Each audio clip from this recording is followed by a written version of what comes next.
श्री राम समर्थ। मार्च 30। जिस घर में शांति उस घर में भगवान की बस्ती। गृहस्थाश्रम की तरह दूसरा कोई आश्रम नहीं है। नीति धर्म के रक्षण के लिए विवाह होता है।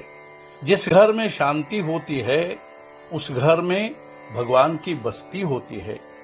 जैसे किसी पदार्थ की परीक्षा उसके गंध से की जाती है, उसी प्रकार मनुष्य की परीक्षा उसकी कृति से की जाती है।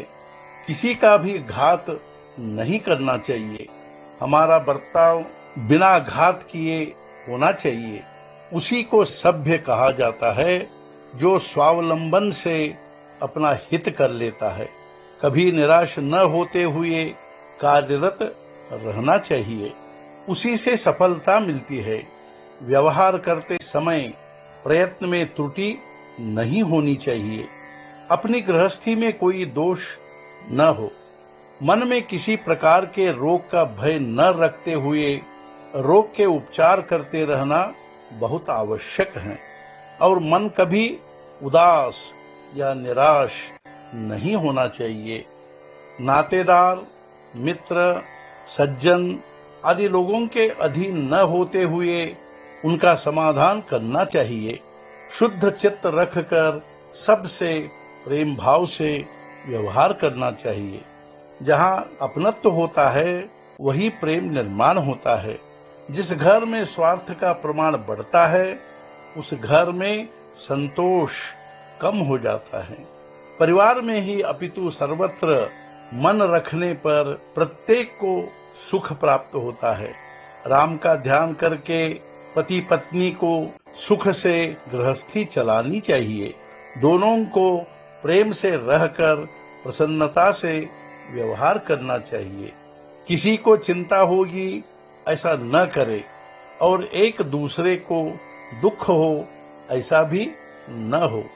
परिवार का कोई सदस्य गलती करता है तो उसे प्रायश्चित करना चाहिए, लेकिन उस प्रायश्चित का स्वरूप आजन्म दुख देने वाला न हो। केवल तात्कालिक पश्चाताप होगा ऐसा हो।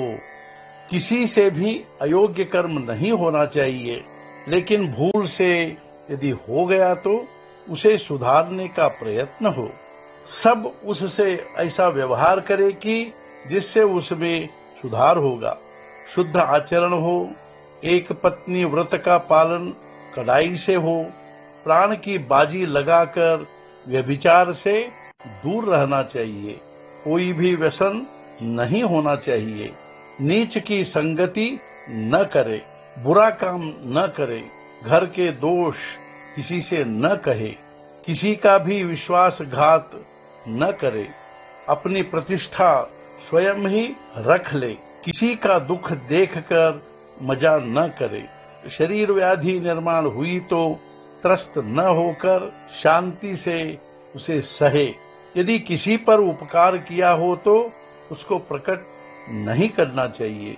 बाल बच्चों को संभाल कर सुखी करे और गृहस्थी में कभी उदास न हो। निस्वार्थ भाव से सबसे प्रेम करे। माता पिता की आज्ञा का पालन करे और सत्संग करे। अध्ययन ध्यान पूर्वक कर भगवान का नाम स्मरण करे। जैसे पतिव्रता नारी को पति ही एकमेव प्रमाण होता है, वैसे नामस्मरण जैसा दूसरा साधन नहीं होता है। नामस्मरण से प्रत्यक्ष प्रभु राम ही अपने अंकित होंगे। ये साधु संतों के वचन सत्य है। ये वचन कभी व्यर्थ न समझे। आज का मुख्य विचार, कोई भी काम करते समय मनःशांति रखे। सद्गुरुनाथ महाराज की जय। जय जय रघुवीर समर्थ।